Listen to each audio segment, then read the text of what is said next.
JK செய்திகளின் இரவு நேர பிரதான செய்திகள்.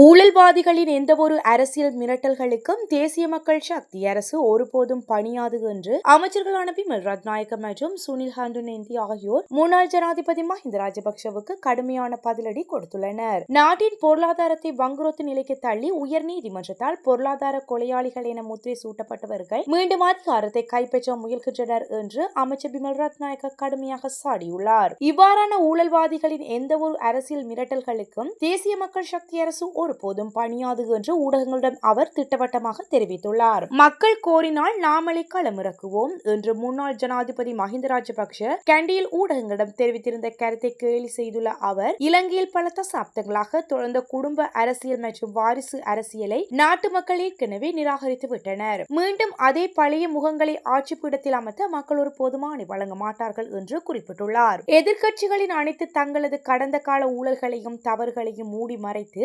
சட்டத்திலிருந்து தப்பித்துக் கொள்வதற்காகவே இப்போது ஒன்றிணைய நாடகம் ஆடுகின்றனர். ஆனால் மக்கள் மத்தியில் இவர்களின் போலி பிரச்சாரங்கள் இனிமேல் எடுபடாது என்றும் அமைச்சர் பிமல் ரத்நாயக்க சுட்டிக்காட்டியுள்ளார். நீர்கொழும்பு சிறைச்சாலையில் மோதலை தொடங்கிய கைதிகள் ஆயுதங்களை பெற்று இரும்பு கதவை உடைத்துக் கொண்டு தப்பிச் செல்ல முயன்றதாக நீதி அமைச்சரும் சட்டத்தரணியுமான ஹேஷன நாணயக்காரர் நாடாளுமன்றத்தில் தெரிவித்துள்ளார். அரசாங்கம் இந்த மோதலை ஒருபோதும் குறைத்து மதிப்பிடவில்லை என்று கூறிய அமைச்சர், சிறைக்குள் போதைப் பொருட்கள் மற்றும் சட்டவிரோத பொருட்களை கொண்டு வரும் வழிமுறையை சீர்குலைப்பதே இந்த மோதலில் ஈடுபட்டவர்களின் நோக்கம் என்றும் அவர் மேலும் கூறியுள்ளார். ஆயுதமற்ற 2 அதிகாரிகள் தாக்கப்பட்டதாகவும் அவர்களை மீட்பதற்காக மற்ற அதிகாரிகள் சம்பவ இடத்துக்கு சென்றதாகவும் அமைச்சர் மேலும் தெரிவித்துள்ளார். மேலும் பெரும்பாலான அதிகாரிகள் செங்கற்கள் மற்றும் தடிகளால் கொடூரமாக தாக்கப்பட்டதில் உயிரிழந்தனர் என்றும் அவர் கூறியுள்ளார். இது தொடர்பில் மேலும் கருத்து வெளியிட்ட அவர், நீர்கொழும்பு சிறை விவகாரம் குறித்து விசாரிக்க அமைச்சரவையின் ஊடக சிறப்பு விசாரணை குழு அமைக்கப்பட்டுள்ளது. இது குறித்து நாளை சிறை உத்தியோகஸ்தர்களுக்கும் அழைப்பு விடுவிக்கப்பட்டுள்ளது. அரசாங்கம் என்ற வகையில் முழு பொறுப்பையும் நாங்கள் ஏற்கின்றோம். சிறைக்குள் போதைக்கு அடிமையானவர்கள் இருந்துள்ளனர். அவர்களே இந்த தாக்குதலை ஆரம்பித்துள்ளனர். இந்த இடத்தில் கைதி எனவும் அதிகாரி என்றும் தனித்தனியே மதிப்பு வழங்க முடியாது. உயிரை காப்பாற்றுவது எங்கள் நடவடிக்கையாக இருந்தது. எங்களுக்கு தகவல் வழங்கிய கைதியே முதலில் பாதிக்கப்பட்டார். முதலில் அவரே தாக்கப்படுகின்றார். உணவு தங்குமிட பிரச்சனை என்று சிலர் திரிவுபடுத்துகின்றனர். மனிதாபிமானமற்ற முறையில் அதிகாரிகளின் மீது தாக்குதல் நடத்தப்பட்டுள்ளது. கைதிகளின் கைகளுக்குள் ஆயுதங்கள் எப்படி சென்றது என்று குறித்து தற்போது விசாரணைகள் ஆரம்பமாகியுள்ளன. இந்த நிலையில் பாதுகாப்புக்காக கைதிகள் மீண்டும் துப்பாக்கிச் சூடு நடத்தப்பட்டுள்ளது என்றும் அவர்கள் குறிப்பிட்டார். நாட்டில் பொது அமைதியை பேணி பாதுகாப்பதற்காக முப்படைகளின் அனைத்து உறுப்பினர்களையும் குறிப்பிட்ட பிரதேசங்களில் விசேட கடமைகளில் ஈடுபடுத்துமாறு ஜனாதிபதி அனுரகுமார திசாநாயக்க பிறப்பித்துள்ள அவசர உத்தரவை சபாநாயகர் ஜயத் விக்ரமரத்ன இன்று நாடாளுமன்றத்தில் உத்தியோகபூர்வமாக அறிவித்துள்ளார். ஜனாதிபதி செயலகத்தினால் சபாநாயகர் ஜயத் விக்ரமரத்னவுக்கு அனுப்பி வைக்கப்பட்ட உத்தியோகபூர்வ விசேட செய்தியை அவர் நாடாளுமன்றத்தில் வாசித்து காட்டியுள்ளார். ஜனாதிபதி அனுரகுமார திசாநாயக்கவினால் பிறப்பிக்கப்பட்டுள்ள இந்த கட்டளையானது நாடாளுமன்றத்தின் அவசர கவனத்துக்கு கொண்டுவரப்படுவது சபாநாயகர் குறிப்பிட்டுள்ளார். பொதுமக்கள் பாதுகாப்பு சட்டத்தின் 12ஆம் பிரிவின் மூலம் ஜனாதிபதிக்கு வழங்கப்பட்டுள்ள விசேட அதிகாரங்களின் பிரகாரமே நாட்டின் பொது அமைதியை பாதுகாப்பதற்காக இந்த விசேட பிரகடனம் பிறப்பிக்கப்பட்டுள்ளதாக சபாநாயகர் சபைக்கு தெரிவித்துள்ளார். இந்த உத்தரவின் கீழ் பொதுமக்கள் பாதுகாப்பு சட்டத்தின் 1வது அட்டவணையில் நிச்சயம் செயற்பட்டுள்ள இலங்கை ராணுவம், கடற்படை மற்றும் விமானப்படை ஆகிய முப்படைகளின் அனைத்து உறுப்பினர்களும் உடனடியாக பாதுகாக்க பணிகளில் ஈடுபட அழைக்கப்பட்டுள்ளனர். குறித்த சட்டத்தின் 2வது அட்டவணையில் காட்டப்பட்டுள்ள மாவட்டங்கள் மற்றும் பிராந்திய எல்லைகளுக்குள் பொது அமைதியையும் சட்ட ஒழுங்கையும் சீராக பேணுவதற்காகவே முப்படையினர் இவ்வாறு களமிறக்கப்பட்டுள்ளனர். பொதுமக்கள் பாதுகாப்பு சட்டத்தின் 21 2ஆம் பிரிவோடு சேர்த்து வாசிக்கப்பட வேண்டிய 2, 3ஆம் பிரிவின் விதிகளுக்கு அமைய ஜனாதிபதியின் இந்த கட்டளை நாடாளுமன்றத்தின் தகவலுக்காகவும் மேல் நடவடிக்கைகளுக்காகவும் சமர்ப்பிக்கப்பட்டுள்ளதாக சபாநாயகர் ஜயத் விக்ரமரத்ன தனது அறிவிப்பில் மேலும் சுட்டிக்காட்டியுள்ளார். எரிசக்தி நெருக்கடியை அடுத்த அரசாங்க செலவினங்களை கட்டுப்படுத்தும் வகையில் நாடாளுமன்ற உறுப்பினர், அமைச்சர்கள் மற்றும் பிற அரசு அதிகாரிகளுக்கு விதிக்கப்பட்ட எரிபொருள் மீதான கட்டுப்பாடுகளை அரசாங்கம் நீக்கியுள்ளது.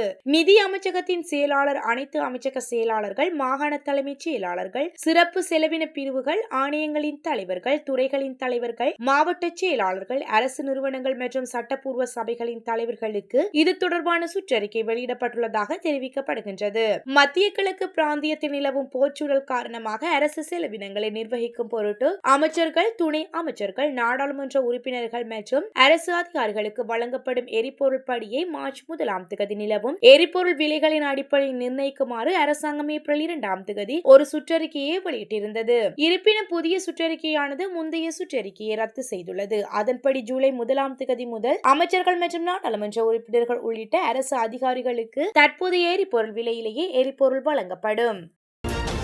மட்டக்களப்பில் கடைகள் சில தீ விபத்துக்கு உள்ளாகின. குறித்த சம்பவம் இன்று அதிகாலை 5 மணியளவில் இடம்பெற்றுள்ளது. மட்டக்களப்பு நகரில் சென்ட்ரல் வீதி மற்றும் பசார் வீதியில் உள்ள கடைகளே இவ்வாறு தீ விபத்துக்கு உள்ளாகியுள்ளது. சம்பவம் தொடர்பில் மேலும் தெரிய வருகையில் மட்டு மாநகர சபை தீயணைப்பு பிரிவு மற்றும் போலீஸ் தீயணைப்பு பிரிவு இணைந்து 4 மணித்தியாலம் போராட்டத்தின் பின்னர் காலை 9 மணிக்கு பாரிய தீயை கட்டுப்பாட்டுக்குள் கொண்டு வந்துள்ளனர். இருந்தபோதும் சென்ட்ரல் வீதியில் உள்ள சிறுவர் ஆடை விற்பனை கடை தொகுதி மற்றும் பசார் வீதியில் உள்ள கையடக்க தொலைபேசி திருத்தும் கடை முற்றாக எரிந்து சாம்பலாகியுள்ளது.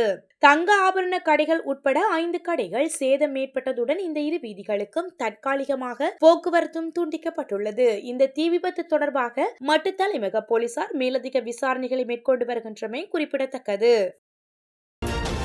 இந்த ஆண்டின் இதுவரையான காலப்பகுதியில் இலங்கையில் பதிவாகியுள்ள மொத்த டெங்கு நோயாளர்களின் எண்ணிக்கை 62,000 தாண்டியுள்ளதாக தேசிய டெங்கு கட்டுப்பாட்டு பிரிவு தெரிவித்துள்ளது. ஜூலை மாதத்தில் மட்டும் 7,038 நோயாளர்கள் பதிவாகியுள்ளதாக அந்த பிரிவின் பதில் பணியாளர் வைத்தியர் கபில கண்ணங்கர தெரிவித்தார். டெங்கு அபாயம் காரணமாக மொரட்டுவை பல்கலைக்கழகம் நேற்று முதல் 2 வார காலத்திற்கு பல்கலைக்கழகத்தை மூடுவதற்கு நிர்வாகம் நடவடிக்கை எடுத்துள்ளது. தற்போது பல்கலைக்கழகத்தில் பரீட்சைகள் நடைபெற்று வரும் நிலையில் காய்ச்சலால் பாதிக்கப்பட்ட சில மாணவர்கள் அந்த பரீட்சைகளில் கலந்து கொண்டதாகவும் தெரிவிக்கப்படுகின்றது. இதன் காரணமாகவே பல்கலைக்கழகத்தை தற்காலிகமாக மூடுவதற்கும் நடவடிக்கை எடுக்கப்பட்டுள்ளது. இருப்பினும் மாணவர்களுக்கான விரிவுரைகள் இணைய வழியில் தொடர்ந்தும் நடைபெறும் என்று பல்கலைக்கழக நிர்வாகம் தெரிவித்துள்ளது. இதன்படி நேற்று முதல் 2 வாரங்களுக்கு மூடப்பட்ட மொரட்டுவை பல்கலைக்கழகத்தின் கல்வி நடவடிக்கைகள் எதிர்வரும் 21 மீண்டும் ஆரம்பிக்கப்பட உள்ளன. சர்ச்சைக்குரிய கிறிஷ் கொடுக்கல் வாங்கல் விவகாரம் தொடர்பாக நாடாளுமன்ற உறுப்பினர் நாமல் ராஜபக்சவுக்கு எதிரான வழக்கு ஒத்திவைக்கப்பட்டுள்ளது. கொழும்பு மேல் நீதிமன்ற நீதிபதி நதி அபர்ண சுவந்திரகொடன் முன்னிலையில் இன்று குறித்த வழக்கு விசாரணைக்கு எடுத்துக் கொள்ளப்பட்டுள்ளது. இதன்போது மேற்படி உத்தரவு பிறப்பிக்கப்பட்டுள்ளது. இதன்படி எதிர்வரும் நவம்பர் மாதம் 16 வழக்கை விசாரணைக்கு எடுத்துக்கொள்ள நீதிமன்றம் உத்தரவிட்டுள்ளது. இவ்வழக்கின் அரசு தரப்பு கட்சிகளாக பெயரிடப்பட்டுள்ள 2 இந்திய பிரஜைகளுக்கு வெளிநாட்டு சாட்சிகளுக்கு அழைப்பாணை அனுப்பும் உத்தியோகபூர்வ நடைமுறையின் ஊடாக அழைப்பாணைகளை அனுப்புமாறு நீதிபதி மேலதிக உத்தரவை பிறப்பித்துள்ளமை குறிப்பிடத்தக்கது. நீர்கொழும்பு சிறைச்சாலையில் இடம்பெற்ற சம்பவம் தொடர்பில் விசேட விசாரணை ஒன்றை நடத்துவதற்கு இலங்கை மனித உரிமை ஆணைக்குழு தீர்மானித்துள்ளது. குறித்த சம்பவம் தொடர்பில் முழுமையான விசாரணை நடத்த ஆணைக்குழு தீர்மானித்துள்ளதாக மனித உரிமை ஆணைக்குழுவின் ஆணையாளர் நிமல் ஜி புஞ்சஹேவா தெரிவித்துள்ளார். இதற்கமைய அதற்காக நேற்று நீர்கொழும்பு சிறைச்சாலைக்கு தமது அதிகாரிகள் குழு ஒன்று அனுப்பிய போதிலும் அங்கு நிலவிய அமைதியற்ற சூழல் காரணமாக விசாரணைகளை ஆரம்பிக்க முடியாமல் போயுள்ளது. எவ்வாறாயினும் எதிர்வரும் சில நாட்களில் நீர்கொழும்பு சிறைச்சாலைக்கு சென்று குறித்த சம்பவம் தொடர்பான முழுமையான விசாரணைகளை ஆரம்பிக்க உள்ளதாக நிமல் ஜி புஞ்சஹேவா மேலும் தெரிவித்துள்ளார்.